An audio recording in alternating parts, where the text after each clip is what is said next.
Alya, seni biriyle tanıştırmam gerekiyor. Cihan, bu kadın kim? Bu Meryem, bizim yardımımıza ihtiyacı var. Bil ki kalbimle sevdiğim tek kadın sensin. Biliyorum. Ben de seni tüm kalbimle seviyorum. Meryem'in Cihan'ın hayatına girmesi, Alya için duygusal olarak zorlu bir sınav haline gelir. Sakin kalmaya ve duygularını belli etmemeye çalışsa da, içinde bir kıskançlık duygusu belirir. Cihan bu değişiklikleri oldukça çabuk fark eder. Geçmişinin geride kaldığını ve şu anki hayatında kendisi için önemli olan tek bir kadın olduğunu ona anlatır. Sözleri kendinden emin ve samimi gelir ve bu da Alya'nın biraz sakinleşmesine yardımcı olur. Buna rağmen, duyguları tamamen kaybolmaz. Son zamanlarda daha duygusal ve kırılgan hale geldiğini fark eder. Tepkileri her zamankinden daha keskin hale gelir. Ancak buna fazla önem vermez ve her şeyi biriken strese bağlar. Daha sonra Cihan Aliye'ye Meryem'in içinde bulunduğu durum hakkında daha fazla bilgi vermeye karar verir. Meryem'in ortaya çıkışının tesadüf olmadığını ve ciddi bir sorunla bağlantılı olduğunu açıklar. Meryem zor durumda ve başka seçeneği olmadığı için ona başvurmuştur. Cihan'ın bu durumu görmezden gelemeyeceği açıktır. Bunu duyan Alya, yavaş yavaş tavrını değiştirir. Kendi duygularına rağmen, bunun geçmiş veya duygularla ilgili olmadığını, yardım gerektiren gerçek bir sorun olduğunu anlıyor. Meryem'in kaçırılan kızını aradığı ortaya çıkıyor. Kızını kendi başına bulmaya çalışmış, ancak tüm girişimleri başarısız olmuş. Bu yüzden desteğine ve yeteneklerine güvenerek Cihan'a başvuruyor. Alya Cihan'ı desteklemeye karar veriyor ve yardım etmeleri gerektiği konusunda hemfikir oluyor. Meryem ortaya çıktıktan sonra, Cihan'ın hayatı daha da gerginleşiyor, çünkü artık aynı anda birkaç zor durumu çözmek zorunda kalıyor. Ona yardım etme niyetinden vazgeçmiyor ve kayıp çocuğa götürebilecek bilgileri aktif olarak arıyor. Aynı zamanda yoğun programına ve sürekli baskıya rağmen, Alya ve Deniz'den uzaklaşmıyor.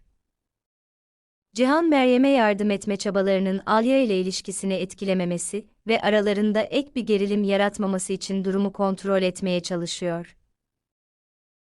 Paralel olarak bir diğer önemli görevi de sürdürüyor, Boran aleyhine delil bulmak. Cihan bunun Deniz'in velayet sorununun çözümü için temel oluşturduğunu anlıyor. Onun için bu sadece bir mücadele değil, Alya'yı koruma ve Deniz için istikrarlı bir gelecek sağlama ihtiyacı. Aynı zamanda Alya, kendi durumunda değişiklikler fark etmeye başlıyor. Başlangıçta buna fazla önem vermiyor, çünkü sürekli stres altında yaşamaya alışkın.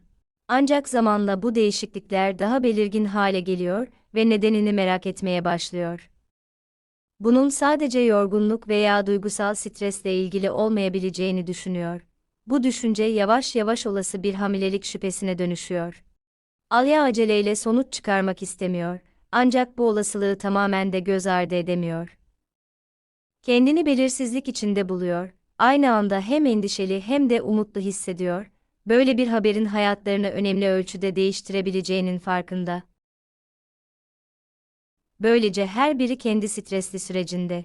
Cihan aynı anda birkaç zorlu görevle başa çıkmaya çalışırken, Alya da hayatındaki olası değişiklikleri yavaş yavaş fark ediyor. Buna rağmen birbirlerine yakın kalmaya ve karşılarına çıkan tüm zorlukların üstesinden birlikte gelmeye devam ediyorlar. Hayatlarında eş zamanlı olarak gelişen tüm olayların arka planında, Cihan ve Alya, önemli kararları artık erteleyemeyecekleri konusunda yavaş yavaş ortak bir anlayışa varıyorlar. Sürekli gerilim Boran'dan gelen tehlike, Meryem ile olan durum ve aynı zamanda Alya'nın durumuyla ilgili belirsizlik, kendilerini ve ilişkilerini dış etkilerden nasıl koruyacakları konusunda düşünmelerine neden oluyor. Bu koşullar altında, ilişkilerinin net ve nihai bir kesinliğe ihtiyacı olduğunu fark ediyorlar. Sadece birbirlerine karşı hislerini dile getirmek değil, aynı zamanda bu bağın resmi olarak da sabitlenmesi onlar için önemli hale geliyor. Evliliğin geleceklerini güvence altına almanın ve kimsenin hayatlarına müdahale etmesine veya birlikteliklerini sorgulamasına izin vermemenin bir yolu olabileceğini anlıyorlar.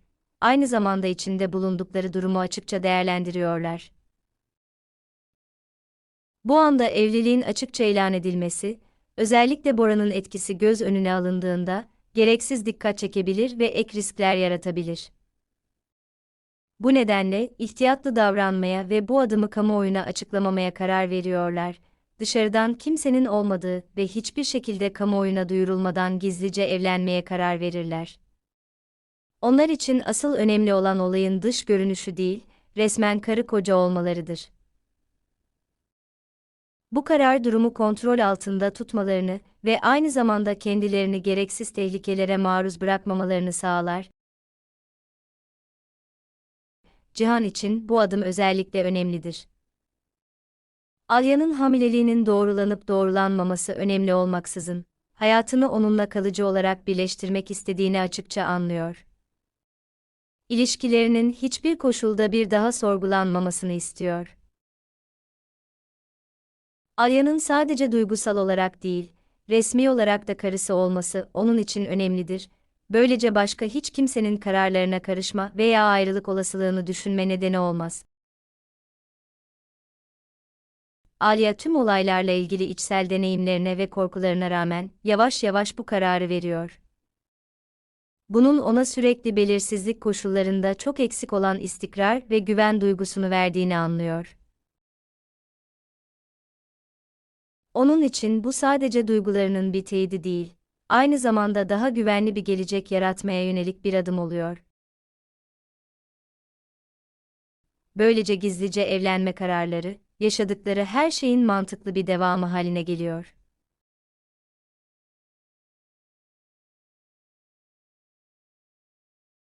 Birlikte hareket etme, hayatlarının sorumluluğunu alma ve koşulların veya başkalarının kaderlerini belirlemesine izin vermeme isteklerini yansıtıyor.